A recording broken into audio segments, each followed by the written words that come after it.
And overtake. ವೇಗ ಮತ್ತು ಹಿಂದಿಕ್ಕುವ ತಿಂಗಳು ಎಂಬುದಾಗಿ ದೇವರ ಆತ್ಮನು ನಮಗೆ ಆಲೋಚನೆ ಕೊಟ್ಟನು. ಆಲೋಚನೆಯ ಪ್ರಕಾರ ಆಮೋಸನ ಪುಸ್ತಕ 9ನೇ ಅಧ್ಯಾಯದ 13ನೇ ವಚನ ಅದರ ಪೀಠಿಕೆಗೆ ಅನುಗುಣವಾದಂಥ ಮೂಲ ವಾಕ್ಯವಾಗಿತ್ತು. ಯೆಹೋವನು ಇಂತನ್ನುತ್ತಾನೆ, ಮುಂದಿನ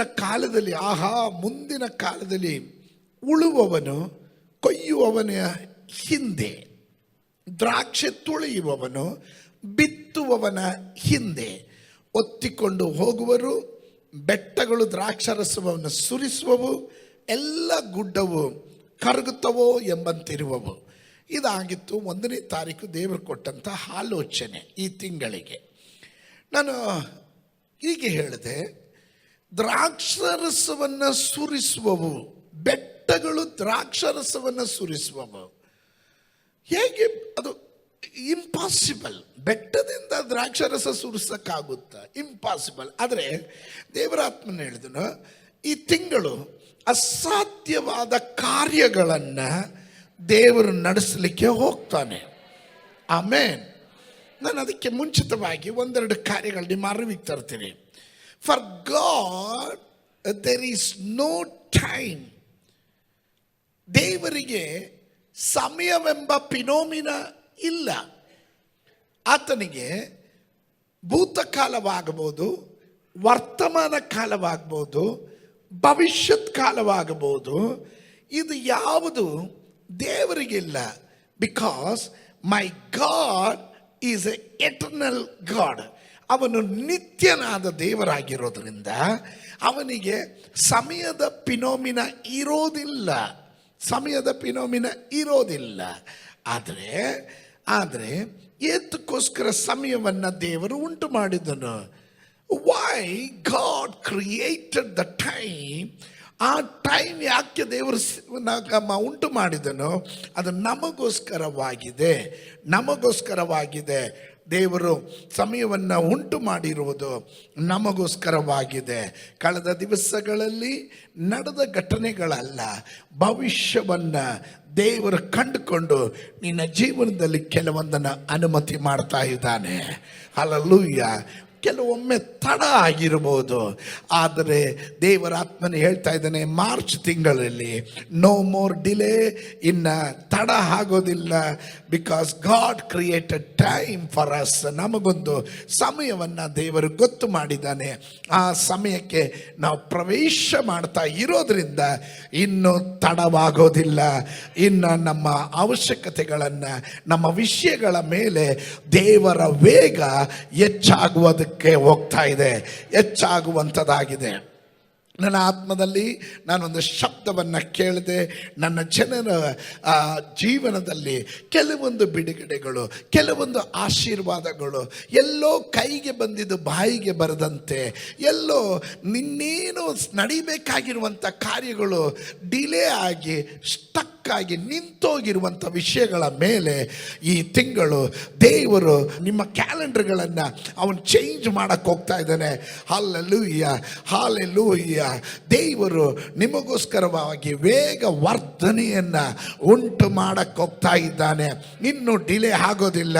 ಹಾಗೆ ಹೇಳುವವರು ಮಾತ್ರ, ಅದನ್ನು ನಂಬುವವರು ಮಾತ್ರ ಗಟ್ಟಿಯಾಗಿ ಒಂದು ಆಮೇನ್ ಹೇಳ್ರಿ. ಹಲ್ಲೆಲೂಯಾ. ನೀವು ಅದನ್ನು ಅನುಭವಿಸಲಿಕ್ಕೆ ಹೋಗುತ್ತೀರಾ, ನೀವು ಅದನ್ನು ಕಾಣಲಿಕ್ಕೆ ಹೋಗುತ್ತೀರಾ. ಹಲ್ಲೆಲೂಯಾ. ಯಾರೋ ಮುಂದೆ ಹೋಗ್ಬಿಟ್ರು ಅಂತ ದುಃಖ ಪಡೋದಲ್ಲ, ಅವ್ರನ್ನ ಹಿಂದಿಕ್ಕಿ ನೀವು ಮುಂದೆ ನುಗ್ಗುವ ರೀತಿಯಲ್ಲೇ ದೇವರು ನಿಮ್ಮನ್ನು ಮುಂದಕ್ಕೆ ತರುವಂತನಾಗಿದ್ದಾನೆ. ಇದು ಮೊದಲದಾಗಿ ದೇವರಿಗೆ ಹೇಳಿದನು. ಎರಡದಾಗಿ ದೇವರು ಹೀಗೆ ಹೇಳಿದನು, ಕೆಲವರು ನೋವಿನಿಂದ ಅಸ್ವಸ್ಥಗೊಂಡವರಾಗಿ, ಅಂದರೆ ಕೆಲವೊಂದು ಘಟನೆ ಆಗಿರ್ಬೋದು, ಕೆಲವೊಂದು ಸಂದರ್ಭ ಸನ್ನಿವೇಶಗಳು, ಕೆಲವೊಂದು ವಿಷಯಗಳು ಕೆಲವ್ರನ್ನ ಏನು ಮಾಡ್ತಾರೆ, ಇನ್ನು ನಾನು ಯಾವುದಕ್ಕೂ ಇಲ್ಲ, ನೋಡಿದ್ದೀರಾ, ನಾನಿನ್ನು ಯಾವುದಕ್ಕೂ ಇಲ್ಲ, ಸ್ತೋತ್ರ, ನಾನು ಬರೋದಿಲ್ಲ, ನಾನು ಮಾಡೋದಿಲ್ಲ, ನಾನು ಹಿಂಗೆ ಏನು ಮಾಡ್ತಾರೆ ಆಗಲಿ ಬಿಡು, ಸ್ತೋತ್ರ, ನರ್ಕಕ್ಕೆ ಹೋಗ್ತೀಯ, ಎಷ್ಟೋ ಜನ ಹೋಗ್ತಿದ್ರೆ ನಾನು ಅವ್ರ ಜೊತೆ ಹೋಗ್ಬಿಡ್ತೀನಿ, ಹೋಗು. ಹಾಗಿದ್ರೆ ಇಷ್ಟು ವರ್ಷ ಅದೆಲ್ಲ ನನಗೆ ಗೊತ್ತಿಲ್ಲ, ಸ್ಟಕ್ ಆಗಿರೋರು. ಇವತ್ತು ನಾನು ಹೇಳ್ತೀನಿ, ಯಾವುದೋ ಒಂದು ವಿಷಯ ನಿನ್ನನ್ನು ಅಸ್ವಸ್ಥಗೊಳಿಸಿರೋದಾದರೆ, ಯಾವುದೋ ಒಂದು ಘಟನೆ ನಿನ್ನ ವೇಗವನ್ನು ಹಿಡಿದು ನಿಲ್ಲಿಸಿರೋದಾದರೆ, ಈ ತಿಂಗಳು ದೇವರು ಹೇಳ್ತಾ ಇದ್ದಾನೆ, ಅದನ್ನು ನಾನು ಮುರಿದು ನಿನ್ನನ್ನು, ನಿನ್ನ ಕುಟುಂಬವನ್ನು, ಕಮಾನ್ ಸಾಂಬಡಿ, ಮೊದಲನೇ ಸಾಲಿನಿಂದ ಕೊನೆಯ ಸಾಲಿನಲ್ಲಿ ಇರುವವರು ಶಬ್ದ ತೆಗೆದು ದೇವರಿಗೆ ಮಹಿಮೆ ಕೊಡ್ರಿ. ಹೇಳ್ರಿ, ಯೇಸುವಿನ ನಾಮದಲ್ಲಿ ನನ್ನ ಜೀವನದಲ್ಲಿ ಅದು ಚೇಂಜ್ ಬರಲಿಕ್ಕೆ ಹೋಗುತ್ತೆ. ದೇವರು ಅದನ್ನು ಮಾಡಲಿಕ್ಕೆ ಹೋಗ್ತಾನೆ. ನಾನು ಉದಾಹರಣೆಗೆ ಹೀಗೆ ಹೇಳಿದೆ, ಕೆಲವೊಂದು ಕಾರುಗಳು ಸ್ಪೀಡ್ ಟ್ರ್ಯಾಕಲ್ಲಿ ಬಂದ್ಬಿಡ್ತಾರೆ, 30 ಮೇಲೆ ಹೋಗೋದಿಲ್ಲ ಅವರು. ತಳ್ಳೋ ಮಾಡಲ್ ಗಾಡಿ ಇದು, ತಳ್ಳಿ ಬಿಡಪ್ಪ ಅಂತ ಹೇಳೋ ಹಾಗೆ ಇದು ಹೋಗೋದೇ ಇಲ್ಲ, ಆದರೂ ಅವರು ಸ್ಪೀಡ್ ಟ್ರ್ಯಾಕಲ್ಲೇ ಇರ್ತಾರೆ. ಸೋತ್ರ ಹಿಂದಗಡೆಯಿಂದ ನಾವು ಆನ್ ಮಾಡಿದ್ರು ಜಾಗ ಕೊಡಲ್ಲ, ಎಷ್ಟೇ ಇದು ಮಾಡಿದ್ರು ಸೋತ್ರ ಅಂಥದನ್ನು ಸ್ವಲ್ಪ ಡೈವರ್ಷನ್ ತಗೊಂಡು ನುಗ್ಗಿ ಮುಂದಕ್ಕೆ ಹೋಗುವ ರೀತಿಯಲ್ಲಿ ಕೆಲವರ ಜೀವನದಲ್ಲಿ ಸ್ಟಕ್ ಆಗಿರೋದನ್ನು, ನಿಂತೋಗಿರೋದು, ನಿಧಾನವಾಗಿರೋದನ್ನು ಓವರ್ಟೇಕ್ ಮಾಡುವ ತಿಂಗಳಾಗಿರ್ತದೆ ಮಾರ್ಚ್ ತಿಂಗಳು. ಹಲ್ಲೆಲೂಯಾ. ದೇವರು ನಿಮಗಾಗಿ ಮಾಡ್ತಾ ಇದ್ದಾನೆ. ನಿಮ್ಮ ಪ್ಲಾನ್ಗಳಿಗೆ ವೇಗ ಬರಲಿಕ್ಕೆ ಹೋಗುತ್ತೆ, ದೇವರ ವಾಗ್ದಾನಗಳಿಗೆ ವೇಗ ಬರಲಿಕ್ಕೆ ಹೋಗುತ್ತದೆ. ದೇವರ ಆಲೋಚನೆಗಳು ನಿಮಗಾಗಿ ದೇವರು ತೆರೆದು ಬಿಡಕ್ಕೆ ಹೋಗ್ತಾನೆ. ಮಾನುಷಿಕವಾದ ಆಲೋಚನೆ ಅಲ್ಲ, ಮನುಷ್ಯನ ಆಲೋಚನೆ ಅಲ್ಲ. ದೇವರು ನಿಮಗೆ ಆಲೋಚನೆ ಕೊಟ್ಟು ನಿಮ್ಮನ್ನು ದಾರಿ ನಡೆಸಕ್ಕೆ ಹೋಗ್ತಾನೆ. ನಿನ್ನ ವೇಟಿಂಗ್ ಪೀರಿಯಡ್ ಮುಗಿಯಿತು ಎಂದು ನಂಬುವವರು ಮಾತ್ರ ಗಟ್ಟಿಯಾಗಿ ಒಂದು ಆಮೆನ್ ಹೇಳ್ರಿ. ದೇವರು ಹೇಳಿದನು, ನನ್ನ ಜನರಿಗೆ ಹೇಳು, ಅವರ ವೇಗವನ್ನು ನಾನು ಹೆಚ್ಚಿಸಲಿಕ್ಕೆ ಹೋಗುತ್ತೇನೆ. ವೇಗ ಹೆಚ್ಚಿಸುವಾಗ ನೀನು ಓವರ್ಟೇಕ್ ಮಾಡ್ತೀಯ, ಕೆಲವರನ್ನ ಹಿಂದಕ್ಕೆ ಮುಂದೆ ಹೋಗ್ತೀಯ. ಹಿಂದಕ್ಕೆ ಎಳೆಯುತ್ತಿದ್ದಂಥ ಅಂಧಕಾರ ಶಕ್ತಿಗಳ ಬಲಗಳು ನಿನ್ನ ಬಿಡುಗಡೆಯನ್ನ ಕೊಡದಂತೆ ನಿನ್ನನ್ನು ಹಿಂದಕ್ಕೆ ಎಳೆಯುತ್ತಿದ್ದ ದುರಾತ್ಮ ಶಕ್ತಿಗಳು, ಚೈನ್ ಹಾಕಿ ಕಟ್ಟಿದ್ದ ಚೈನ್ಗಳು ಕಳಚಿ ಬೀಳುವ ತಿಂಗಳಾಗಿರುತ್ತದೆ ಎಂದು ನಂಬುವವರು ಯೇಸುವಿನ ನಾಮದಲ್ಲಿ ಜಾಡಿಸ್ಬಿಡ್ರಿ. ಕಾಲುಗಳಲ್ಲಿ ಕಟ್ಟಿರೋದು ಜಾಡಿಸ್ಬಿಡ್ರಿ, ಕೈಗಳಿಗೆ ಕಟ್ಟಿರೋದು ಜಾಡಿಸ್ಬಿಡ್ರಿ, ನಿನ್ನ ಫೈನಾನ್ಸ್ಗೆ ಕಟ್ಟಿರೋ ಕಟ್ಟುಗಳು ಜಾಡಿಸ್ಬಿಡ್ರಿ, ನಿನ್ನ ಆತ್ಮಿಕ ಜೀವನದಲ್ಲಿ ಮುಂದಕ್ಕೆ ಹೋಗದಂತೆ ಕಟ್ಟಿರುವ ಕಟ್ಟುಗಳನ್ನು ಜಾಡಿಸ್ಬಿಡ್ರಿ. ಇವತ್ತು ದೇವರ ಬಳಿಯಲ್ಲಿ ಹೇಳ್ರಿ, ದೇವ್ರೇ ನಾನು ಓವರ್ಟೇಕ್ ಮಾಡಕ್ ಹೋಗ್ತಾ ಇದ್ದೇನೆ, ಓವರ್ಟೇಕ್ ಮಾಡಕ್.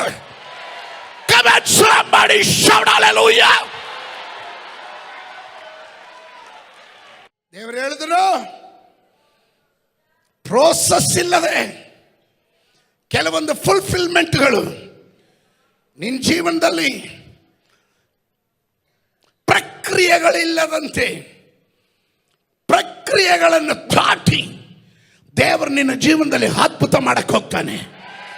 ಇದು ಎಲ್ಲರಿಗಿರುವ ಆಲೋಚನೆ ಅಲ್ಲ, ಇದು ಎಲ್ಲರಿಗೂ ಹೇಳಿದ್ರೆ ಅರ್ಥನೂ ಆಗೋದಿಲ್ಲ. ಕೆಲವರು ಮಾನಸಿಕವಾಗಿ ಬುದ್ಧಿ ಉಳ್ಳವರು ಆ ಬುದ್ಧಿ ಮಂಡಳದಲ್ಲಿ ಯೋಚನೆ ಮಾಡ್ತಾರೆ.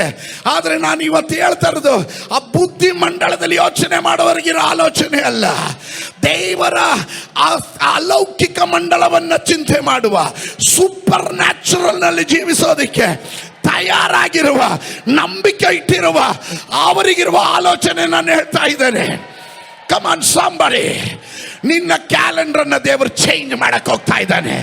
ಪಕ್ಕದಲ್ಲಿ ಇರೋರು ಕೈ ಕೊಟ್ಟು ಹೇಳ್ರಿ, ನಿಮ್ ಕ್ಯಾಲೆಂಡರ್ ದೇವರು ಚೇಂಜ್ ಮಾಡಕ್ ಹೋಗ್ತಾ ಇದ್ದಾನೆ.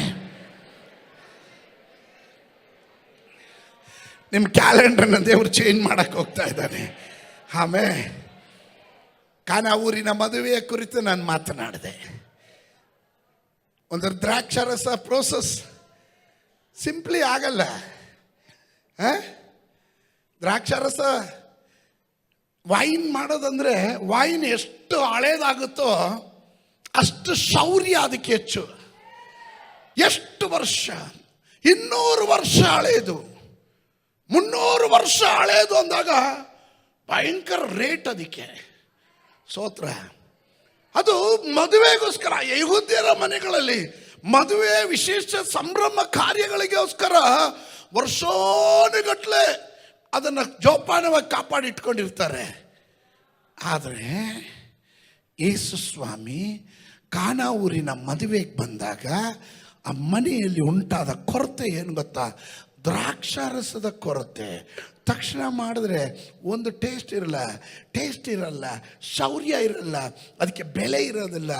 ಆದರೆ ಅಲ್ಲಲ್ಲಿಯ ಸ್ತೋತ್ರ, ದೇವರ ವಾಕ್ಯ ಹೇಳ್ತದೆ, ಯೇಸು ಸ್ವಾಮಿ ಅಲ್ಲಿ ಇದ್ದುದರಿಂದ ಈ ನೀರು ಕಾಲು ತೊಳೆಯುವ ಬರಡಿಯನ್ನು ತುಂಬಿಸಿ ಆ ನೀರಿನಲ್ಲಿ ಸ್ತೋತ್ರ ಸ್ತೋತ್ರ ಸ್ತೋತ್ರ ದ್ರಾಕ್ಷಾರಸವಾಗಿ ಪರಿವರ್ತನೆ ಮಾಡಿದ್ದು ಮಾತ್ರವಲ್ಲ, ಇಮ್ಮಿಡಿಯೇಟ್ ಆಗಿ ಪ್ರೋಸೆಸ್ ಎಲ್ಲನ ಪಕ್ಕಕ್ಕಿಟ್ಟು ನೀರನ್ನು ದ್ರಾಕ್ಷಾರಸ, ಅದು ಆ ನೀರಿಂದ ದ್ರಾಕ್ಷಾರಸ ಉಂಟಾಯಿತು ಅಂತ ಆ ಮನೆಯವ್ರಿಗೂ ಗೊತ್ತಿಲ್ಲ, ಪಾರುಪತ್ಯಗಾರರಿಗೆ ಮಾತ್ರ ಗೊತ್ತಿತ್ತು.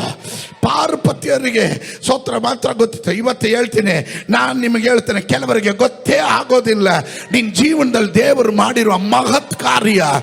ದೇವರು ಜನ ಹೇಳ್ತಾರೆ, wow wow, somebody shout wow. ನನ್ನ ಜೀವನವನ್ನ ದೇವರ ಆ ರೀತಿ ಅವನ ವಾಗ್ದಾನಗಳನ್ನ ನನ್ನ ಜೀವನದಲ್ಲಿ ದೇವರು ನೆರವೇರಿಸಕ್ಕೆ ಹೋಗ್ತಾನೆ ಎಂದು ನಂಬುವವರು ಮಾತ್ರ ಆಮೆನ್ ಹೇಳ್ರಿ. ಆಮೇ ಇದು ಕೂಡದವರಲ್ಲ, ಎಲ್ಲರೂ ಫಸ್ಟ್ ಕೊಡೋದಿಲ್ಲ, ಇವರು ಲಾಸ್ಟ್ ಕೊಡ್ತಾ ಇದ್ದಾರಲ್ಲಪ್ಪ. ಸ್ತೋತ್ರ. ಫಸ್ಟು ನ್ಯಾಚುರಲ್ ದ್ರಾಕ್ಷಾರಸ ಕುಡಿದ್ರು, ಎರಡನೇದು ಸೂಪರ್ ನ್ಯಾಚುರಲ್ ದ್ರಾಕ್ಷಾರಸ. ಪರಿಶುದ್ಧಾತ್ಮ ನನಗೆ ಹೀಗೆ ಹೇಳಿದ್ರ, ನೀನು ಸ್ವಾಭಾವಿಕವಾಗಿ ಕಷ್ಟ ಬಿದ್ದು ಸಂಪಾದನೆ ಮಾಡಿ, ಹಣ ಮಾಡಿ, ಸ್ಥಾನ ಗಳಿಸಿ, ಪದವಿ ಗಳಿಸಿ, ಹೆಸರು ಮಾಡಿ, ಸಂಪತ್ತು ಮಾಡಿ, ಏನೆಲ್ಲ ಮಾಡಿದ್ರು ಅದಕ್ಕೆ ಸಿಗೋ ಟೇಸ್ಟೇ ಬೇರೆ. ಆದರೆ ದೇವರು ನಿನಗೋಸ್ಕರ ಮಾಡುವ ಕಾರ್ಯದ ಟೇಸ್ಟೇ ಬೇರೆ ಆಗಿರುತ್ತೆ. ಒಪ್ಪುವವರು ಮಾತ್ರ ಆಮೆನ್ ಹೇಳ್ರಿ. Hallelujah hallelujah. ಇದಕ್ಕೆ ಟೇಸ್ಟ್ ಜಾಸ್ತಿ. 10 ವರ್ಷ ಮಾಡೋಕ್ಕಾಗದೇ ಇರೋ ಕಾರ್ಯ ನಿನಗೋಸ್ಕರ ದೇವರ 10 ದಿವಸದಲ್ಲಿ ಮಾಡಿದ್ರೆ ವಾವ್. ಸ್ತೋತ್ರ ಸ್ತೋತ್ರ ಸ್ತೋತ್ರ ಸ್ತೋತ್ರ. ಆ 1, ಆ 2, ಆ 3 ಅಂತ ಸ್ಟೆಪ್ ಮೇಲೆ ಸ್ಟೆಪ್ ಹತ್ತಿ ನೀನು ಬರೋಷ್ಟಕ್ಕಲ್ಲ, ದೇವರು ಬೇರೊಬ್ಬರನ್ನ ಅಲ್ಲಿ ಯಾವ ಪ್ರಯತ್ನ ಇಲ್ದಿರೇ ಸಡನ್ನಾಗಿ ತಗೊಂಬಂದು ಅಲ್ಲಿ ಕುಣಿಸ್ಬಿಟ್ರೆ ನಾವು ಹೇಳ್ತೀವಿ ವಾವ್. ಅದನ್ನೇ ಈ ತಿಂಗಳು ದೇವರು ಮಾಡ್ಸಕ್ಕೆ ಹೋಗ್ತಾರೆ. ಎಷ್ಟು ಜನ ಹೇಳ್ತೀರಾ, ನನ್ನ ಜೀವನದಲ್ಲಿ ದೇವರು ವಾವ್ ಅಂತ ಮಾಡಲಿಕ್ಕೆ ಹೋಗುವ ಅದ್ಭುತಕ್ಕೆ ನಾನು ಅಡ್ವಾನ್ಸ್ ಆಗಿ ಸ್ತೋತ್ರ ಹೇಳ್ತೀನಿ ಅನ್ನೋರು ಮಾತ್ರ ಕುಂತೋ ನಿಂತೋ ಹೈಫೈ ಹೊಡೆದೋ ಏನಾದರೂ ಒಂದು ಆಕ್ಷನ್ ಮಾಡ್ರಿ. ದೇವರು ನಿಮ್ಮ ನಂಬಿಕೆಯನ್ನು ಮಾನಿಸಕ್ಕೆ ಹೋಗ್ತಾ ಇದ್ದಾನೆ. Come on somebody shout hallelujah. ಯೇಸು ಸ್ವಾಮಿಗೆ ಹೆಚ್ಚಿನ ಸಮಯ ಬೇಕಾಗಿರಲಿಲ್ಲ, ಕೇವಲ ಒಂದು ಮಾತು.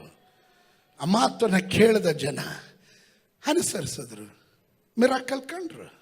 ಆಮೇಲೆ ನನಗೆ ಭಾಳ ಇಷ್ಟ ಕೊಟ್ಟಿದ್ದಂದರೆ, ನಾನೇಕ ಸಾರಿ ಇಲ್ಲಿ ಪ್ರಸ್ತಾಪ ಮಾಡಿದ್ದೀನಿ, ಆದರೂ ನಾನು ಹೇಳ್ತೀನಿ, ಒಂದೇ ರಾತ್ರಿಯಲ್ಲಿ ಆರೋನನ ಕೋಲು ಚಿಗುರು ಹೊಡೆಯೋದು ಇದೆಲ್ಲ ಅಸಾಧ್ಯವಾದ ಕಾರ್ಯ ರೀ. ನೀವು ಯೋಚನೆ ಮಾಡಿರಿ, ಒಂದು ಕೋಲು ಮರ ಆಗಬೇಕು, ಫಲ ಕೊಡಬೇಕು ಅಂದರೆ ಆಗುತ್ತಾ? ನೋಡ್ರಿ, ಈ ನೀವು ಬೇಕಾದ ಸತ್ಯವೇದ ಗ್ರಂಥವನ್ನು ಈ ನಂಬರ್ಸ್ 17 17ನೇ ಅಧ್ಯಾಯದಲ್ಲಿ ನೋಡಿದ್ರೆ ಆರೋನನ ಕೋಲುಗಳು 5ನೇ ವಾಕ್ಯದಿಂದ ಅಂತ ಕಾಣುತ್ತೆ. ಒಂದೇ ರಾತ್ರಿಯಲ್ಲಿ ಚಿಗುರ್ತು. ಒಂದೇ ರಾತ್ರಿಯಲ್ಲಿ ಚಿಗುರೋದು ಇರಲಿ, ಗಿಡ ಆಯಿತು, ಮರ ಆಯಿತು, ಅದರಲ್ಲಿ ಮೊಗ್ಗು ಬಿಡ್ತು, ಕಾಯಿ ಬಿಡ್ತು, ಹಣ್ಣಾಯಿತು. ಸ್ತೋತ್ರ. ಇದೆಲ್ಲ ತುಂಬ ದಿನ ಹಿಡಿಯಲ್ವೇನ್ರಿ? ಕೋಲು ಸ್ತೋತ್ರ. ಮಣ್ಣಿಗೆ ಗಿಡ ಹಾಕಬೇಕು ಅಂದರೆ ಒಂದು ಬೀಜ ಹಾಕಬೇಕು, ಬೀಜ ಸಸಿ ಆಗಬೇಕು, ಸಸಿ ಗಿಡ ಆಗಬೇಕು, ಗಿಡ ಮರ ಆಗಬೇಕು, ಮರ ಎಲೆ ಬಿಡಬೇಕು, ಹೂವು ಬಿಡಬೇಕು, ಹೂವು ಕಾಯಿ ಆಗಬೇಕು, ಕಾಯಿ ಹಣ್ಣಾಗಬೇಕು. ಇದಕ್ಕೆಲ್ಲ ಎಷ್ಟು ಸಮಯ ಹಿಡಿಯುತ್ತೆ. ಆದರೆ ದೇವರು ಹೇಳ್ತಾನೆ, ಆರೋನನ್ನ ಕೋಲು ಒಂದೇ ರಾತ್ರಿಯಲ್ಲಿ ಚಿಗುರ್ತು. ಇವತ್ತು ಯೇಸುವಿನ ನಾಮದಲ್ಲಿ ಕೆಲವರು ಪ್ರೋಸೆಸ್ನಲ್ಲಿ ಹಾದು ಹೋಗುವಾಗ ಕೆಲವರಿಗೆ ಪ್ರೋಸೆಸ್ ಇಲ್ಲದಂತೆ ದೇವರು ನಿಮಗಾಗಿ ಅದ್ಭುತ ಮಾಡಕ್ಕೆ ಹೋಗ್ತಾ ಇದ್ದಾನೆ. ನಂಬುವವರು ಮಾತ್ರ ಗಟ್ಟಿಯಾಗೊಂದು ಆಮೇನ್ ಹೇಳ್ರಿ, ಶಬ್ದ ತೆಗೆದು ಆಮೇನ್ ಹೇಳ್ರಿ. ಕರ್ತನು ನಿಮಗಾಗಿ ಮಾಡುವ ಕಾರ್ಯಗಳಿಗೆ ಅಡ್ವಾನ್ಸ್ ಆಗಿ ಸ್ತೋತ್ರ ಹೇಳ್ರಿ. ಸತ್ಯವೇದ ಗ್ರಂಥದಲ್ಲಿ ಇಬ್ರಿಯರಿಗೆ ಬರೆದ ಪತ್ರಿಕೆಯಲ್ಲಿ ನಾವು ಕಾಣ್ತೇವೆ.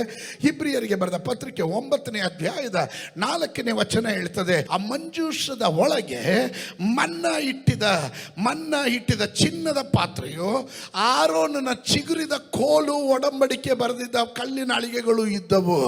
ಹಾಲೆಲೂಯ. ಆರೋನನ ಚಿಗುರಿದ ಕೋಲು ಮಂಜೂಷದ ಒಳಗಡೆ ಬರ್ತಾ ಇದೆ. ಇವತ್ತು ಕೆಲವರಿಗೆ ನನ್ನ ಆಲೋಚನೆ ಹೇಳ್ತಾ ಇದ್ದೇನೆ, ಕೆಲವರ ಜೀವನದಲ್ಲಿ ದೇವರ ಅದ್ಭುತ ಮಾಡೋದು, ಫುಲ್ಫಿಲ್ಮೆಂಟ್ ಮಾಡ್ತಾ ಇರೋದು, ಪ್ರೋಸೆಸ್ ಇಲ್ಲದೆ ಇರುವ ಫುಲ್ಫಿಲ್ಮೆಂಟ್ ಮಾಡ್ತಾ ಇರೋದು ನೀನು ಸೂತ್ರದಲ್ಲಿ ಸ್ತೋತ್ರ ಹೇಳು ಹೋಗೋದಿಕ್ಕಲ್ಲ. ಕೆಲವೊಂದು ಮಂಜೂಷದ ಒಳಗಡೆ ಮಂಜೂಷದ ಒಳಗಡೆ ಇರಬೇಕು. ನಿನಗೆ ಆರೋಗ್ಯ ಕೊಡ್ತಾ ಇರೋದು, ನಿನಗೆ ಆಶೀರ್ವಾದ ಕೊಡ್ತಾ ಇರೋದು ದೇವರ ರಾಜ್ಯಕ್ಕೆ ಪ್ರಯೋಜನಕ್ಕೆ ಬರೋದಕ್ಕೆ ಎಂದು ನಂಬುವವರು ಮಾತ್ರ ಗಟ್ಟಿಯಾಗೊಂದು ಆಮೇಲೆ ಹೇಳ್ರಿ. ಕಮಾನ್, ಮಂಜೂಷದ ಒಳಗಡೆ ಬರಬೇಕು. ನೀನು ಪ್ರೋಸೆಸ್ ಇಲ್ಲದೆ ಇರುವ ಫುಲ್ಫಿಲ್ಮೆಂಟ್ ಆಗ್ತಾ ಇರುವಾಗ, ನಿನಗೆ ಅಸಾಧ್ಯವಾದ ಕಾರ್ಯಗಳನ್ನು ದೇವರು ನಿನ್ನ ಜೀವನದಲ್ಲಿ ಮಾಡುವಾಗ ನೀನು ಆಲಯಕ್ಕೆ ಪ್ರಯೋಜನವಾಗಿರಬೇಕು, ದೇವರ ರಾಜ್ಯಕ್ಕೆ ಪ್ರಯೋಜನವಾಗಿರಬೇಕು. ನಿನ್ನ ಕುಟುಂಬ ಮಂಜೂಷ ಹೊರುವಂತ ಯಾಜಕರ ಜೊತೆಯಲ್ಲಿ ಇರಬೇಕು. ಲೋಕ ಕಂಡಂತ ಅದ್ಭುತಗಳಲ್ಲಿ ಅತಿ ಶ್ರೇಷ್ಠವಾದ ಅದ್ಭುತ ಅಂದರೆ ಸತ್ತ ಲಾಜರ್ನ ಎಬ್ಬಿಸಿದ್ದು ಅಲ್ವಾ? ಆದರೆ ಅದ್ಭುತ ಕಂಡಂಥ ಲಾಜರನು 12ನೇ ಅಧ್ಯಾಯದಲ್ಲಿ ಏನು ಮಾಡಿದೆಯಾ, ನಿನಗೆ ಸಿಕ್ಕಿದ ಅದ್ಭುತಕ್ಕೆ ಏನಯ್ಯ ಮಾಡಿದೆ ಅಂದರೆ, ನಾನು ಯೇಸು ಸ್ವಾಮಿ ಜೊತೆ ಪಂಕ್ತಿಯಲ್ಲಿ ಕುತ್ಕೊಂಡು ಊಟ ಮಾಡಿದೆ ಅಂದರೆ. ಆಮೇಲೆ ಲಾಜರ್ನ ಹೆಸರು ಎಲ್ಲೂ ಕಾಣೋದೇ ಇಲ್ಲ, ಹುಡುಕಿದ್ರೂ ಸಿಗಲ್ಲ. ಇಲ್ಲ ಕಣಯ್ಯ, 4 ಜನಕ್ಕೆ ಸುವಾರ್ತೆ ಹೇಳ್ಬೋದಾಯ್ತಲ್ಲಯ್ಯ, ಇಲ್ಲಪ್ಪ 10 ಜನಕ್ಕೆ ಒಂದು ನಿಂದೇ ಸಾಕ್ಷಿ ಹೇಳ್ಬೋದಲ್ಲಯ್ಯ, ಒಂದು 4 ಜನಕ್ಕೆ ನೀನೇ ಸಾಕ್ಷಿಯಾಗಿರ್ಬೋದಾಗಿತ್ತಲ್ಲಯ್ಯ. ಸ್ತೋತ್ರ. ಇವತ್ತು ಕೆಲವರು ದೊಡ್ಡ ಮಿರಾಕಲ್ಗಳನ್ನು ಹೊಂದುತ್ತಾರೆ, ಅದ್ಭುತಗಳನ್ನು ಹೊಂದ್ಕೊತಾರೆ, ಬಿಡುಗಡೆಗಳನ್ನು ಹೊಂದ್ಕೊತಾರೆ, ಸೌಖ್ಯಗಳನ್ನು ಹೊಂದ್ಕೊತಾರೆ, ಆಶೀರ್ವಾದಗಳನ್ನು ಹೊಂದ್ಕೊಳ್ತಾರೆ. ಆದರೆ ಮಂಜೂಷದ ಒಳಗಡೆ ಬರೋದಿಲ್ಲ. ಆದರೆ ಆರೋನನ ಕೋಲು, ಅದು ಅಲ್ಲಿ ಕೊಟ್ಟಿರೋ ಕೋಲು ಅಂತಲ್ಲ, ಆರೋನನ ಚಿಗುರಿದ ಕೋಲು. ಇವತ್ತು ಕೆಲ ಗುರುತುಗಳು ದೇವರು ಕೊಡೋದು ನಿನ್ ಸೇವೆಗೆ ಬರಬೇಕು, ದೇವರ ರಾಜ್ಯಕ್ಕೆ ಪ್ರಯೋಜನಕ್ಕೆ ಬರಬೇಕು. ಆಮೇನ್. ದೇವರು ಪ್ರೋಸೆಸ್ ಮಾಡ್ತಾನೆ, ದೇವರು ಕಾರ್ಯಗಳನ್ನು ಮಾಡ್ತಾನೆ. ಆದರೆ ನೀವು ಅರ್ಥ ಮಾಡ್ಕೊಬೇಕು, ಇದೆಲ್ಲ ಸುಮ್ಮನೆ ನಡೆಯಲ್ಲ, ಭಯಂಕರ ಹೋರಾಟ ಇರುತ್ತೆ. ಬಿಡಲ್ಲ, ಕೊಡಲ್ಲ, ಇವನ್ ಬಿಟ್ಕೊಡಲ್ಲ. ಶತ್ರು ನೀವು ನೋಡ್ರಿ, ಬೇಕಾದ್ರೆ ನೀವು ನೋಡ್ರಿ. ಅಲೋ, ನೀವು ಇದ್ದೀರ ನನ್ನ ಜೊತೆ, ನಾನು ನಿಮ್ಮ ಒಟ್ಟಿಗೆ ಮಾತಾಡಲ್ಲ ಇಲ್ಲಿ ನೋಡ್ರಿ, ನಾನು ನಿಮ್ಮ ಹತ್ರ ಮಾತಾಡ್ತೀನಿ. ಕೆಲವೊಂದು ಬಿಡುಗಡೆಗಳು ದೇವ್ರಿಗೆ ಕೊಡೋ ಸಮಯ ಆದಾಗ ದೇವರು ನಿಮಗೆ ಆಲೋಚನೆ ಕೊಡ್ತಾನೆ, ಕೆಲವರ ಮೂಲಕ ಹೇಳ್ತಾನೆ, ನಿಮಗೆ ಕನಸು ಕೊಡ್ತಾನೆ, ಇಲ್ಲ ವಾಕ್ಯದ ಮೂಲಕ ಎಚ್ಚರಿಸ್ತಾನೆ. ಆಗ ನಿಮ್ಮ ಬಿಡುಗಡೆ ಸಮಯ ಆಯಿತು ಅಂತ ಆಮೇಲೆ ಪಾಸ್ಟ್ರ್ ಆಲೋಚನೆ ಹೇಳುವಾಗ ನೋಡ್ರಿ, ನಿಮ್ಗೆ ಎಷ್ಟು ಸಂತೋಷ ಆಗುತ್ತೆ ಅಂದರೆ ಇದರ ಒಳಗಡೆ ಕೂತ್ಕೊಂಡು ಕೇಳುವಾಗ ಅಪ್ಪ ಭಾಳ ಸಂತೋಷ ಆಯಿತು. ಆದರೆ ಹೊರಗಡೆ ಹೋಗ್ತಿದ್ದಾಗಲೇ ಸೈತಾನ್ ಏನು ಮಾಡ್ತಾನೆ ಗೊತ್ತಾ, ನಿಮ್ಮ ಇಲ್ಲಿ ಕೇಳಿದ ಆಲೋಚನೆ, ಹೇಳಿದ ಆಲೋಚನೆ ಇದನ್ನೆಲ್ಲ ಮರೆ ಆಗತಕ್ಕಂತೆ ಸೈತಾನನು ಕುತಂತ್ರವಾಗಿ ನಿಮ್ಮನ್ನು ಕಟ್ಟಾಕ್ತಾನೆ. ಅವನು ಹೇಳ್ತಾನೆ, ಅದೆಲ್ಲ ಬೇಡ, ನಿನಗಾಗಲ್ಲ, ಅದು ಬೇರೆ, ಅದು ರಾಜು ಪಾಸ್ಟ್ರಿಗೆ, ಅದು ಮಂಗಳ ಸಿಸ್ಟ್ರಿಗೆ, ಅದು ನಮಗೆ ಆಗಲ್ಲ ಬಿಡು, ಅವ್ರಿಗೆ ಇಂಥವ್ರಿಗೆ ನಾವೇ ಹೌದಲ್ಲ, ನಮಗಾಗಲ್ಲ ಅದು. ಸ್ತೋತ್ರ. ನೋಡ್ರಿ, ಈಗ ಯಾರಾದರೂ ಪಾಪ ಮಾಡ್ತಾ ಇರ್ತಾರೆ, ಏನು ನೀನು ಮಾಡ್ತಾರೆ ಪಾಪ ಅಂದ್ರೆ ಅವ್ರು ಸರಿನಾ ಇವ್ರು ಸರಿನಾ? ಸ್ತೋತ್ರ. ಫೇಲ್ ಆಗೋ ಮಕ್ಕಳೆಲ್ಲ ಹಿಂಗೆ ಹೇಳೋದು, ಅಮ್ಮ ರಮೇಶ ಫೇಲ್ ಆದ, ನಿಂಗೆ ಗೊತ್ತಾ, ಆ ಜಾನಕಿ ಹೆಂಗೆ ಓದ್ತಿದ್ಲು, ಅವಳು ಫೇಲ್ ಆದ್ಲಮ್ಮ ಅಂದರೆ ಇವನು ಇಂಡೈರೆಕ್ಟ್ ಆಗಿ ನಾನು ಫೇಲ್ ಆದೆ ಅಂತ. ಲೇ, ನೀನು ಫೇಲ್ ಆಗೋದಕ್ಕೇನೋ ಸ್ಕೂಲಿಗೆ ಕಳಿಸಿದ್ದು. ಸ್ತೋತ್ರ. ರಮೇಶ ಫೇಲ್ ಆದ, ಜಾನಕಿ ಫೇಲ್ ಆದ್ಲು ಅಂತ ನೀನು ಫೇಲ್ ಆಗು ಅಂತ ನಾ ಫೀಸ್ ಕಟ್ಟಿದ್ದು. ನೀನು ಪಾಸ್ ಆಗ್ಬೇಕಂತಾನೆ ಕಣ್ಲ. ನೀನು ಅವ್ರ ಬಗ್ಗೆ ಯೋಚನೆ ಮಾಡಬೇಡ ಕಣ್ಲ. ಬೇರೆ ಫಸ್ಟ್ ರ್ಯಾಂಕ್ ತಗೊಂಡವ್ರು ಇಲ್ವೇನ್ಲ? ಫಸ್ಟ್ ರ್ಯಾಂಕ್ ತಗೊಂಡವ್ರು ಇಲ್ವೇನ್ಲ? ಸ್ತೋತ್ರ ಸ್ತೋತ್ರ ಸ್ತೋತ್ರ. ಫಸ್ಟ್ ಕ್ಲಾಸ್ ತಗೊಂಡವ್ರು ಇಲ್ವೇನ್ಲ? ಅವ್ರ ಬಗ್ಗೆ ಯಾಕೋ ಮಾತಾಡ್ತಾ ಇಲ್ಲ. ಆಲಯದಲ್ಲಿ ಒಳ್ಳೆ ಜನನು ಇದ್ದಾರೆ, ಕೆಟ್ಟ ಜನನು ಬರ್ತಾರೆ. ಅಲ್ಲೆಲ್ಲೂ ಸ್ತೋತ್ರ. ನೀನು ಕೆಟ್ಟವ್ರನ್ನ ಮಾತ್ರ ನೋಡ್ಬಿಟ್ಟು ಅವ್ರು ಸರಿನಾ ಅಂದರೆ ನೀನು ಸರಿ ಇಲ್ಲ, ಅದಕ್ಕೆ ಅವ್ರು ಸರಿ ಇಲ್ಲ ಅಂತಿದೀಯ. ಕಾಮಾಲೆ ಕಣ್ಣು ಕಾಣೋದೆಲ್ಲ ಹಳದಿ ಅಂದಂಗೆ ಇವತ್ತು ದೇವರ ಆತ್ಮನು ಹೇಳ್ತಾನೆ, ಅಶುದ್ಧನು ತನ್ನನ್ನೇ ತಾನು ಅಶುದ್ಧ ಪಡಿಸ್ಕೊಳ್ಳಿ, ಪರಿಶುದ್ಧನು ತನ್ನನ್ನೇ ತಾನು ಪರಿಶುದ್ಧಗೊಳಿಸ್ಕೊಳ್ಳಲಿ. ಈಗ ನಾನು ಬೇಗನೆ ಬರ್ತೇನೆ. ಸ್ತೋತ್ರ ಸ್ತೋತ್ರ. ಸೈತಾನ್ ನಿಮ್ಮನ್ನು ಬಿಡೋದಿಲ್ಲ, ಆಶೀರ್ವಾದ ಹೊಂದಕ್ಕೆ ಬಿಡೋದಿಲ್ಲ. ನಾನು ಕಳೆದ ವಾರದಲ್ಲಿ ನಾನು 1ನೇ ತಾರೀಕು ಡೆಮಾನ್ಸ್ಟ್ರೇಷನ್ ಮಾಡಿ ತೋರಿಸ್ದೆ. ದೇವರು ನಿಮ್ಮನ್ನು ಮುಂದಕ್ಕೆ ಕಮಾನ್ ಓವರ್ಟೇಕ್ ಮಾಡು ಅಂತ ಹೇಳ್ತಾನೆ. ಆದರೆ ಇಲ್ಲಿ ಬಿಡೋದೇ ಇಲ್ಲ. ಬ್ರೇಕ್ ಅವನು ಹಾಕ್ಕೊಂಡು ಇಟ್ಕೊಂಡಿದ್ದಾನೆ. ಸ್ತೋತ್ರ. ದೇವರೇ, ಬರಬೇಕಂತ ಆಸೆ ಇದೆ, ಮಾಡಬೇಕಂತ ಆಸೆ ಇದೆ, ನನಗೂ ಬಿಡುಗಡೆ ಹೊಂದಬೇಕಂತ ಆಸೆ ಇದೆ, ನಾನು ಕುಟುಂಬ ಸಮೇತ ದೇವರನ್ನ ಆರಾಧನೆ ಮಾಡಬೇಕಂತ ಆಸೆ ಇದೆ. ಆದರೆ ಏನು ಮಾಡೋದು? ನನ್ನ ಕೆಲಸ, ನನ್ನ ಜನ, ನನ್ನ ಸುತ್ತಮುತ್ತಲಿರೋ ಸರಿ ಇಲ್ಲ ಬಿಡಿ. ಓಕೆ, ಎಷ್ಟು ಕಾಲ ಈ ಡೈಲಾಗ್ ಹೊಡ್ಕೊಂಡಿರ್ತಿ? ಎಷ್ಟು ಕಾಲ ಈ ಡೈಲಾಗ್ ಹೊಡ್ಕೊಂಡಿರ್ತೀಯ? ಓವರ್ಟೇಕ್ ಮಾಡೋ ಕಾಲ ಆಯಿತು ನಿಂದು. ಆಮೇನ್. Listen to me. ದೇವರ ವಾಕ್ಯ ಹೇಳ್ತದೆ, ಯೆಶಾಯನು ಬರೆದ ಪ್ರವಾದನೆ ಗ್ರಂಥ 14ನೇ ಅಧ್ಯಾಯ 27ನೇ ವಾಕ್ಯ ಹೇಳುತ್ತೆ. 27ನೇ ವಾಕ್ಯ, ಸೇನಾಧೀಶ್ವರನಾದ ಯೆಹೋವನು ಉದ್ದೇಶ ಮಾಡಿದ್ದಾನೆ, ಅದನ್ನು ಯಾರು ವ್ಯರ್ಥಪಡಿಸುವರು? ದೇವರು ಕೆಲವೊಂದು ಕಾರ್ಯಗಳನ್ನು ನಿನಗಾಗಿ ಉದ್ದೇಶ ಮಾಡಿಟ್ಟಿದ್ದಾನೆ. ಅಲ್ಲೋ ಇದ್ದೀರಾ? ದೇವರು ನಿಮ್ಮ ಕುಟುಂಬದ ಕುರಿತು ದೇವರಿಗೊಂದು ಪ್ಲಾನ್ ಇದೆ. ನೀನಾಗದು ಮುರಿಯಂಗಿಲ್ಲ. ನಾನು ಹೇಳ್ತೀನಿ, 1ನೇ ಸರ್ವಿಸಲ್ಲಿ ಹೇಳೋಕ್ಕಾಗುತ್ತೋ, 2ನೇ ಸರ್ವಿಸಲ್ಲಿ ಹೇಳೋಕ್ಕಾಗುತ್ತೋ ನಾನು ಹೇಳ್ತೀನಿ. ಒಟ್ಟಲ್ಲಿ ಸ್ತೋತ್ರ. 1ನೇ ಸರ್ವಿಸ್ ಹೇಳೋಕ್ಕಾಗಲಿ, 2ನೇ ಸರ್ವಿಸ್ ಮೆಸೇಜ್ ಕೇಳ್ರಿ, ಅದರಲ್ಲಿ ಹೇಳ್ತೀನಿ. ಯಾವ ರೀತಿ ಅಂದರೆ, ನಾನು ಆರಂಭದಲ್ಲಿ ಹೇಳಿದೆ, 10 ವರ್ಷದಲ್ಲಿ ನಡೆಯುವ ಕಾರ್ಯ ಬೇಕಾದ್ರೆ ದೇವರು 10 ನಿಮಿಷದಲ್ಲಿ ಮಾಡ್ಬೋದು. ಅದೇ ದೇವರು 10 ನಿಮಿಷದಲ್ಲಿ ಮಾಡಬೇಕಾದ್ರೆ ಕಾರ್ಯ 10 ವರ್ಷನೂ ತಗೊಬೋದು. ಅದು ಬೇಡ, ಅದು ಬೇಡ ಪಾಸ್ಟರ್, ಅದು ಬೇಡ. ಅದು ಬೇಡ ಅಂದರೆ ನೀನು ದೇವರ ಉದ್ದೇಶಕ್ಕೂ ಒಳಪಡಬೇಕು. ಆಮೇಲೆ ಕೆಲವರ ಚಿಂತೆ ಏನಂದರೆ, ನನ್ನ ಉದ್ದೇಶ, ದೇವ್ರ ಉದ್ದೇಶ ಹಿಂಗಿದೆ, ವಾಗ್ದಾನ ಕೇಳ್ಬಿಡ್ತಾರೆ, ಆಲೋಚನೆ ಕೇಳ್ಬಿಡ್ತಾರೆ. ಓ, ದೇವ್ರು ಹೇಳಿದ್ದಾನೆ, ದೇವ್ರು ಮಾಡ್ತಾರೆ, ಥ್ಯಾಂಕ್ ಯು. ಆದರೆ ಅವನ ಸಂಕಲ್ಪದ ಮೇರೆಗೆ ನೀನು ನಡಿಬೇಕು. ಆ ಉದ್ದೇಶ ನೆರವೇರಬೇಕಾದ್ರೆ ನೀನು ನಡೀದಿರೆ, ದೇವ್ರು ಹೇಳಿದ್ದಾನೆ, ದೇವ್ರು ಮಾಡ್ಕೊಳ್ಳಿ, ನನ್ನ ಪಾಡಿಗೆ ನಾನು ಹೆಂಗಾದ್ರೆ ನನ್ನ ಜೀವನ ಮಾಡ್ಕೋತೀನಿ. ಸ್ತೋತ್ರ. 1 ವರ್ಷ ಆಯ್ತು, 2 ವರ್ಷ ಆಯಿತು, ಡಿಲೇ ಆಗ್ತಿದ್ದಾಗೆ ಆ ಪ್ರವಾದಿ ಸರಿ ಇಲ್ಲ, ಹೇಳಿದ ಸುಳ್ಳು, ನಾನು ನಂಬಲ್ಲ. ನಂಬೇಡ ಲೇ ದಡ್ಡ. ಪ್ರವಾದಿ ಹೇಳ್ದ, ಕೇಳಿದೆ. ಸ್ತೋತ್ರ. ಅವತ್ತಿಂದ ಆಚೆಗೆ ಪ್ರವಾದಿ ಅಲ್ಲ ಜವಾಬ್ದಾರಿ, ನೀನು ಜವಾಬ್ದಾರಿ. ಆಮೇಲೆ ಅದು ನೆರವೇರೋವರೆಗೂ ನೀನು ಹೋರಾಟ ಮಾಡಿ ಪ್ರಾರ್ಥನೆ ಮಾಡಬೇಕು. ಆ ದೇವರ ಸನ್ನಿಧ ಕೇಳ್ತಾ ಇರಬೇಕು, ತಟ್ಟುತ್ತಾ ಇರಬೇಕು. ಬಾಗಿಲು ತಟ್ಟಿರಿ, ತೆರೆಯಲ್ಪಡುತ್ತದೆ. ಹಲ್ಲೆಲೂಯ. ತಟ್ಟುತ್ತಾನೇ ಇರಬೇಕು, ತಟ್ಟುತ್ತಾನೇ ಇರಬೇಕು. ಎಷ್ಟು ಸಾರಿ ಪ್ರಾರ್ಥನೆ ಮಾಡೋದು? ಆಯುಷ್ಕಾಲ ಪೂರ್ತಿಯಾಗಿ ಬಿಡುಗಡೆ ಸಿಗೋವರೆಗೂ ಪ್ರಾರ್ಥನೆ ಮಾಡ್ತಾನೆ ಇರಬೇಕು. ಅದಕ್ಕೆ ದೇವರ ವಾಕ್ಯ ಹೇಳುತ್ತದೆ, ಬೇಸರಗೊಳ್ಳದೆ ಪ್ರಾರ್ಥಿಸು, ಬೇಸರಗೊಳ್ಳದೆ ಪ್ರಾರ್ಥಿಸು. ಸೇನಾಧೀಶ್ವರನಾದ ಕರ್ತನು ಉದ್ದೇಶಿಸಿರುವುದು, ಯೆಹೋವನು ಉದ್ದೇಶ ಮಾಡಿದ್ದಾನೆ, ಅದನ್ನು ವ್ಯರ್ಥಪಡಿಸುವವರು ಯಾರು? ಆತನ ಕೈ ಚಾಚಿದ್ದಾನೆ, ಹಿಂದಕ್ಕೆ ತಳ್ಳುವವರು ಯಾರು? ಆಮೇಲೆ ದೇವರು ನಿನ್ನನ್ನು ಓವರ್ಟೇಕ್ ಮಾಡೋದಕ್ಕೆ ಕೈ ಕೊಡ್ತಾ ಇದ್ದಾನೆ. Come, come. ಸ್ತೋತ್ರ. ಅವಾಗ ಹೇಳೋದು ಬರ್ಬೇಕಂತ ಆಸೆ ಇದೆ, ಬರಕ್ಕಾಗ್ತಾ ಇಲ್ಲ. ಯಾಕೆ? ಚೈನ್ ಹಾಕಿದ್ದಾರೆ ನೋಡಿ ಇಲ್ಲಿ. ಸ್ತೋತ್ರ. ಚೈನ್ ಹಾಕಿದ್ದಾರೆ.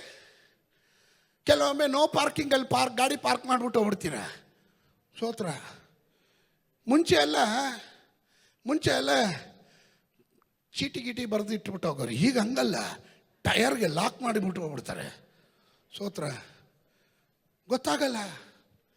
ಗೊತ್ತಾಗಲ್ಲ. ಯಾರು ಹೋಗಿ ಟಯರ್ ಬಗ್ಗೆ ನೋಡ್ಬಿಟ್ಟು ಆಮೇಲೆ ಗಾಡಿ ಎತ್ತಲ್ಲ. ಆರಾಮಾಗಿ ಮಾಮೂಲಿ ಥರನೇ ಬಂದ್ಬಿಟ್ಟು ಗಾಡಿ ಸ್ಟಾರ್ಟ್ ಮಾಡು. ಗಾಡಿ ತಿರುಗ್ತಾನೆ ಇಲ್ಲ, ಹೋಗ್ತಾನೆ ಇಲ್ಲ. ಹ್ಯಾಂಡ್ ಬ್ರೇಕ್ ಹಾಕಿರ್ಬೇಕು, ಅದನ್ನ ಇಲ್ಲ, ಹೋಗ್ತಾ ಇಲ್ಲ, ತಿರ್ಗಾ ಏನಾಗಿದೆ? ಕಲ್ಗಿಲ್ ಇದೆಯಾ? ಇಳಿದು ಬಂದು ಟಯರ್ ನೋಡಿದ್ರೆ ಲಾಕ್ ಮಾಡಿದ್ದಾರೆ. ಸೈತಾನ್ ಕೆಲವರನ್ನ ಲಾಕ್ ಮಾಡಿ ಇಟ್ಟಿದ್ದಾನೆ. ಕೆಲವರನ್ನ ಲಾಕ್ ಮಾಡಿದ್ದಾನೆ, ಕೆಲ ಕುಟುಂಬಗಳನ್ನು ಲಾಕ್ ಮಾಡಿದ್ದಾನೆ. ಆಮೇಲೆ ದೇವ್ರ ಕೈ ಚಾಚಿದ್ದಾನೆ, ಬಾರೋ come, I am there, come, ನನಗೊಂದು ಉದ್ದೇಶ ಇದೆ, ನೆರವೇರಿಸ್ಬೇಕು, ಬಾ. ಲಾಕ್ ಮಾಡಿಟ್ಟಿದ್ದಾನೆ. ಇವತ್ತು ಯೇಸುವಿನ ನಾಮದಲ್ಲಿ ಆ ಲಾಕ್ ನೀನೇ ಮುರಿಬೇಕು. ನೋಡಿ, ಇನ್ನೊಂದು ಹೆಜ್ಜೆ ಮುಂದೆ ಹೋಗಿ ಹೇಳ್ತೇನೆ. ಲಾಸರನು ಸತ್ತನು. ದೇವರು ಯೇಸು ಸ್ವಾಮಿ ಬಂದರು. ಲಾಸರನೇ ಹೊರಕ್ಕೆ ಬಾ ಅಂದ್ರು. ಸ್ತೋತ್ರ. ಆದರೆ ಮನುಷ್ಯ ಕಟ್ಟಿರೋ ಕೆಲ ಕಟ್ಟುಗಳಿದೆ. ಸತ್ತಿದ ತಕ್ಷಣ ಕಾಲಿಗೆ ಕಟ್ಟಿದ್ರು, ಕೈಗೆ ಕಟ್ಟಿದ್ರು, ಕೈಗೆ ಹಿಂಗೆ ಕಟ್ಟಿದ್ರು, ಕಾಲಿಗೆ ಹಿಂಗೆ ಕಟ್ಟಿದ್ರು. ಸ್ತೋತ್ರ. ಈಗ ಅವನಿಗೆ ಜೀವ ಬಂತು. ಲಾಸರನೇ ಬಾ ಹೊರಕ್ಕೆ. ಅವನು ಬಂದ. ಏನಂದ್ರೆ ಕಟ್ಟಿದ್ದಾರೆ ಅಂತ. ನನ್ನ ಪ್ರಶ್ನೆ, ದೇವ್ರೆ ಜೀವನೇ ಕೊಟ್ಟಿದ್ದೀಯ ಅಂತ ಈ ಕಟ್ಟು ಅಲ್ಲೇ ಮುರಿಯೋಕ್ಕಾಗ್ತಿರ್ಲಿಲ್ವ?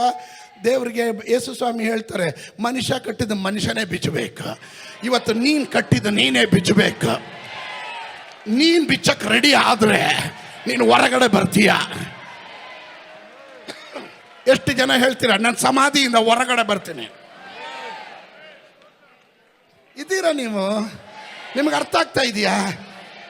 ನಿಮಗೆ ಅರ್ಥ ಆಗಿದ್ರೆ ಈ ಥರ ಅಲ್ಲ. ನಾನು ನಿರೀಕ್ಷಿಸಿದ ಪ್ರತಿಕರಣನೇ ಬೇರೆ. ದೇವರು ಹೇಳ್ತಾನೆ, ನೀನು ಸತ್ತೆ, ನಿನ್ನ ತಲೆ ಎತ್ತಲ್ಲ, ನಾತ ಹೊಡಿತಾ ಇದೆ, ನಿನ್ನ ಕುಟುಂಬ ನಾತ ಹೊಡಿತಾ ಇದೆ, ನಿನ್ನ ವಿಷಯ ನಾತ ಹೊಡಿತಾ ಇದೆ, ನೀನು ಹೊರಗಡೆ ಬರೋಕ್ಕಾಗೋದಿಲ್ಲ. ಚಪ್ಪಡಿ ಎಳೆದಾಯಿತು, ಬರೋದಿಲ್ಲ ಅಂತ ಹೇಳುವಾಗ, ಆಗೋದಿಲ್ಲ ಅಂತ ಹೇಳುವಾಗ ದೇವರು ಹೇಳ್ತಾನೆ, ನಂಬುವವರು